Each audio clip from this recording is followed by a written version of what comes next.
I'm Joanna Small, the Public Information Officer for the Commerce City Police Department. It's Monday, September 2nd, and these are your weekend high or low lights, depending on how you look at them.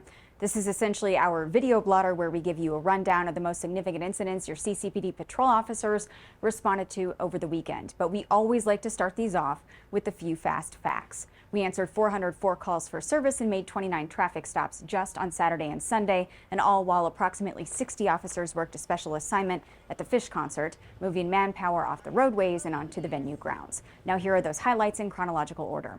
On Friday, officers responded to a shots fired call in the 5400 block of Layden Street. The reporting party told us that he heard 4 gunshots out of this location.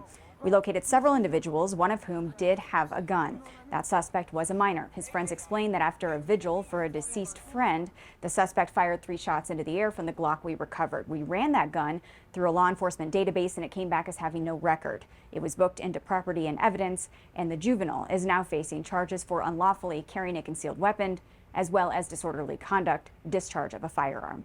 Also on Friday, officers responded to a 2-vehicle injury crash at Highway 85 and Longs Peak Drive. When we arrived on scene, we found the driver of the at-fault vehicle had sustained serious bodily injuries. He admitted to paramedics that he had consumed 21 beers over the course of the day. When officers spoke to him at the hospital, he did not understand that he had crashed his vehicle.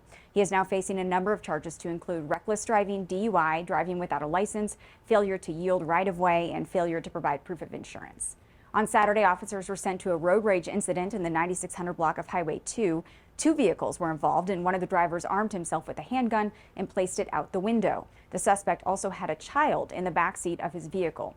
We were able to locate the suspect vehicle as well as that suspect. He was taken into custody and the handgun was recovered. The child was released to the mother. The gun-wielding driver is now facing felony menacing charges. Also on Saturday, a vigilant CCPD patrol officer was on routine patrol in the 7500 block of Quebec Street when he observed a suspicious vehicle with a deflated tire. Moments later, someone in the 6400 block of East 68th called 911 to report a vehicle matching the description of this suspicious vehicle had just been stolen from a neighbor's house. We contacted the people inside the stolen vehicle and took them into custody. An investigation revealed that the male and female suspect had burglarized a house, stolen the vehicle keys, and exited the property by ramming the driveway gates with the vehicle they had just taken. They're now facing motor vehicle theft as well as second-degree burglary charges for their actions. Overnight Saturday into Sunday, officers were sent to the 9400 block of Highway 2 for a vehicle that crashed into a light pole. The pole was consequently laying across Highway 2 and blocking traffic.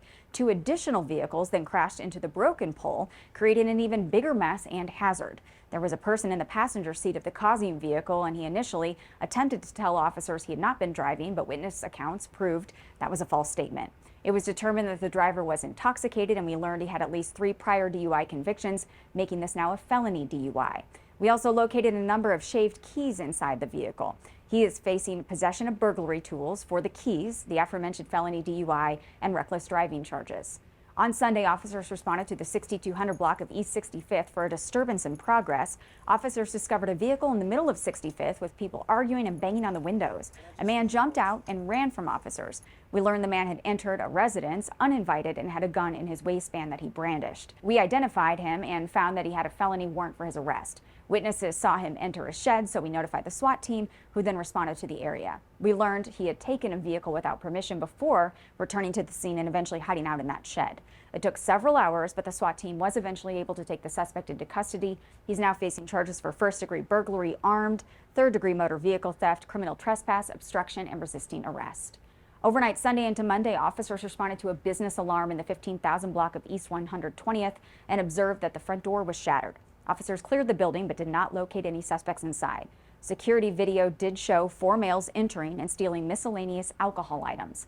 These same suspects may have been involved in an earlier theft. If you believe you have any relevant information about this crime or that you recognize any or all of these suspects, please call that number that's listed there on your screen. You can always remain anonymous.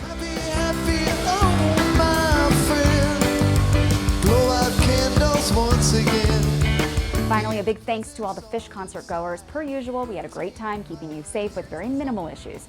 Thank you for behaving yourselves. That's all for now. We'll see you next time. Have a safer week, Commerce City, and remember, if you need us, we are always just minutes away. That was 9. Do you know what happened there? Do you know why we're still girlfriend.